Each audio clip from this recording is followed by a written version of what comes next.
আসসালামু আলাইকুম, welcome to রুবেলস English store. Dear audience, আবার ফিরে এলাম হচ্ছে আরও গুরুত্বপূর্ণ বেশ কয়েকটি ইংলিশ স্পোকেনের রুলস নিয়ে। তো আমি প্রথমেই যে রুলসটি লিখেছি সেটি হচ্ছে দরকার নেই। আমাদের হয় না যে বেশি টাকার আমার দরকার নেই, বেশি ফেমের আমার দরকার নেই, আমার বেশি আধিক্যতার কোনো প্রয়োজন নেই। তো কোনো কিছু দরকার নেই মানে কি, নো নিড টু, এরপরে হচ্ছে ভার্ব ব্যবহৃত হবে, এরপর অবজেক্ট। তো আমরা একটু দেখে নেই যে আসলে দরকার নেই বলতে আমরা কী ধরনের বাক্য আমরা আমাদের হচ্ছে ডেইলি কনভারসেশন আমরা ব্যবহার করি। তো দেখতে পাচ্ছেন যে আমি এখানে তিনটি উদাহরণ দিয়েছি। First example is no need to tell, কথা বলার কোনো প্রয়োজন নেই। আপনি ধরুন অভিমান করে আছেন, তো একজনে যার সঙ্গে অভিমান করেছেন সে এসে আপনার সঙ্গে কথা বলতে চাইলে তো আপনি তখন হচ্ছে তাকে কী ধরনের কথা বলবেন, তো বললেন যে নো নিড টু টেল। আবার হচ্ছে কাউকে হচ্ছে আপনি হয়তো বলছেন যে সে আপনাদের অপেক্ষা করতে চাচ্ছে, বাট আপনি তখন তাকে এই প্রশ্নের বা তাকে আপনি সহজ করে বলে দিতে পারেন যে নো নিড টু ওয়েট। আপনি বলবেন যে I have lots of work so that I have no enough or sufficient time. তো আপনি কি করবেন যে no need to wait, please go, আপনি তাকে চলে যেতে বললেন। তার যে এক্সাম্পলটা লিখেছি সেখানে আমি লিখেছি যে নো নিড টু কুক, রান্নার প্রয়োজন নেই। মনে করেন যে আপনার বাসায় হচ্ছে প্রচুর খাবার রয়েছে, অর্থাৎ আপনি সেটা হোক ব্রেকফাস্ট, সেটা হোক লাঞ্চ টাইম কিংবা হচ্ছে ডিনার টাইম, সব মানে মেনু যতগুলো আপনি আপনার প্রয়োজন সবগুলো যদি উপস্থিত যদি থাকে তাহলে তো মানে অ্যানাদার হচ্ছে ফুড হচ্ছে কুক করার কোনো প্রয়োজন নাই।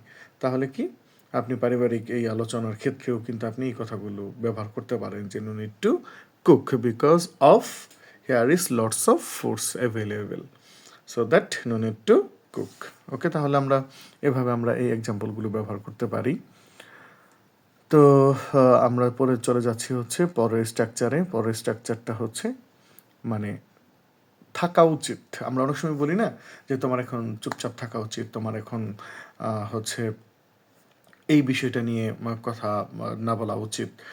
কাউকে যখন আপনি কোনো কিছু সাজেস্ট করছেন, হ্যাঁ, ইম্পারেটিভ সেন্সের মতো, তখন কিন্তু হচ্ছে শুড হ্যাভটা ব্যবহৃত হয়। তো শুড হ্যাভের ব্যবহারটা আমরা কীভাবে করব, কয়েকটা এক্সাম্পল দেখার পরেই আপনার নিকট একেবারে স্পষ্টতই পরিষ্কার হয়ে যাবে। তো প্রথম যে বাক্যটা লিখেছি যে ইউ শুড হ্যাভ মডেস্টি, তোমার কি থাকা উচিত, তোমার হচ্ছে তোমার মধ্যে বিনয় থাকা উচিত, তোমার মধ্যে ভদ্রচিত আচরণ থাকা উচিত। হ্যাঁ, বর্তমান যে সময়টাতে আমরা বাস করছি সেখানে কিন্তু আপনার ভীষণ রকম আমরা দেখতে পাই যে চতুর্দিকে একেবারে উচ্ছৃঙ্খলতায় ভরে গিয়েছে সব জায়গাতে। তো এটা হচ্ছে আপনি সেখানে না বলতে পারলে অন্তত পক্ষে আপনার নিজের ফ্যামিলিতে ফ্যামিলি মেম্বার্স যারা রয়েছে বা আপনার যারা হচ্ছে ছোট যারা রয়েছে, তো তাদেরকে আপনি সাজেস্ট হিসেবে বলতে পারেন ইউ শুড হ্যাভ মডেস্টি। অথবা আপনি হচ্ছে আপনার ধৈর্য রাখা হচ্ছে উচিত, এরকম মতো ইউ শুড হ্যাভ, অথবা যে আমরা পূর্বে যেরকমটা হলো বলেছিলাম যে পেশেন্স হচ্ছে রাখা। তো আপনি যদি এখানে যদি সেটি ব্যবহার করেন ইউ শুড হ্যাভ পেশেন্স, তোমার কী রাখা উচিত ছিল বলেন, ধৈর্য রাখা উচিত। এরপর হচ্ছে আমি যে বাক্যটা লিখেছি যে you should have respect for teachers, তো তোমার হচ্ছে শিক্ষকদের কি সম্মান করা উচিত। এবং শুধুমাত্র এখানে হচ্ছে টিচার না, আপনি যদি বলেন যে you should have respect for elders, আপনি যদি বলেন যে you should have respect for respectful person, অথবা হচ্ছে আপনার হচ্ছে ধর্মীয় যে অনুশাসন, সেখানেও কিন্তু আপনি এই ধরনের হচ্ছে বাক্য ব্যবহার করতে পারেন খুব সহজে এবং ভেরি ইজি।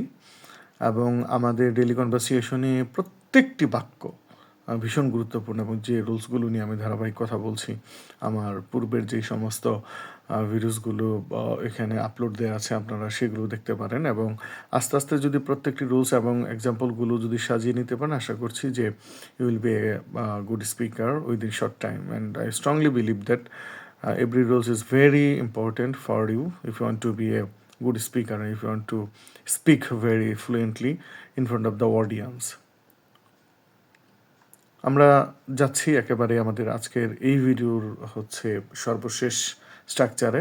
স্পোকেন রুলসের এখানে হচ্ছে যেটি বোঝাচ্ছি আমরা অ্যাজ দিয়ে, সেটি হচ্ছে মতো বোঝাতে। অর্থাৎ আমরা অনেক সময় হচ্ছে সিমিলার করে ফেলি, মানে অনেক সময় বলি না যে সে দেখতে একেবারেই মেসির মতো, নেইমারের মতো, বা সে দেখতে একেবারে রাজপুত্রের মতো বা রাজকন্যার মতো। হ্যাঁ, অর্থাৎ কোনো কিছুর দুইটা বিষয় আমরা যদি তুলনা বোঝাই, এটা বাংলা ব্যাকরণের ক্ষেত্রেও ব্যবহৃত হয় উপমানের ক্ষেত্রে। অর্থাৎ উপমান কর্মধারক সমাসটা হচ্ছে কি হয়, যে আপনার দুটি বিষয়ের তুলনা কিন্তু এক জাতীয়। ফর এক্সাম্পল, যেমন সেইখানে হচ্ছে আছে যে আপনার হচ্ছে তুষার শুভ্র, মানে তুষারের ন্যায় শুভ্র, মানে তুষারও হচ্ছে সাদা, শুভ্রও হচ্ছে সাদা। অথবা মিশির ন্যায় কালো, মিশ কালো, অর্থাৎ মিশিও কালো, কালোটাও কালো। অথবা হচ্ছে অরুণের ন্যায় রাঙা, অর্থাৎ অরুণও হচ্ছে লাল, রাঙাও হচ্ছে লাল। অর্থাৎ দুইটা বিষয়ের মধ্যে সঙ্গতিপূর্ণ, যেটি দিয়ে আমরা হচ্ছে খুব সহজেই বুঝাতে পারি।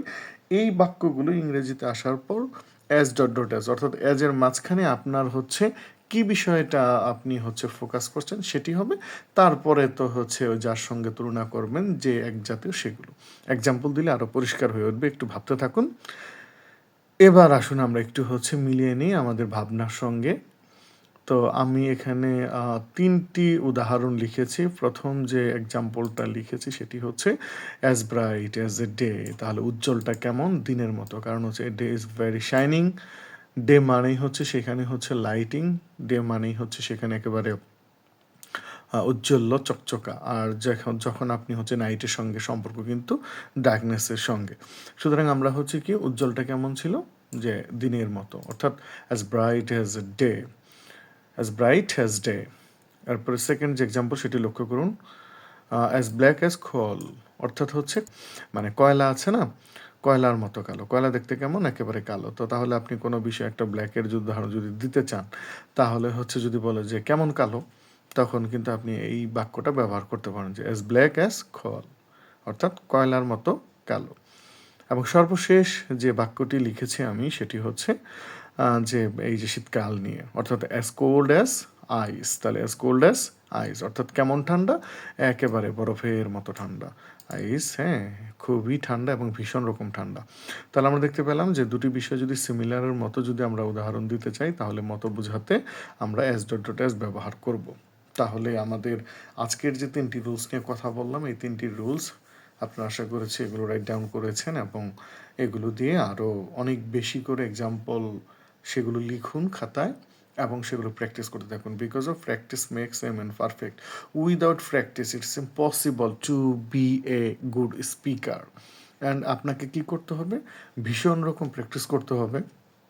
এটাকে বলা হয় ইংরেজিতে মনোলগের মতো।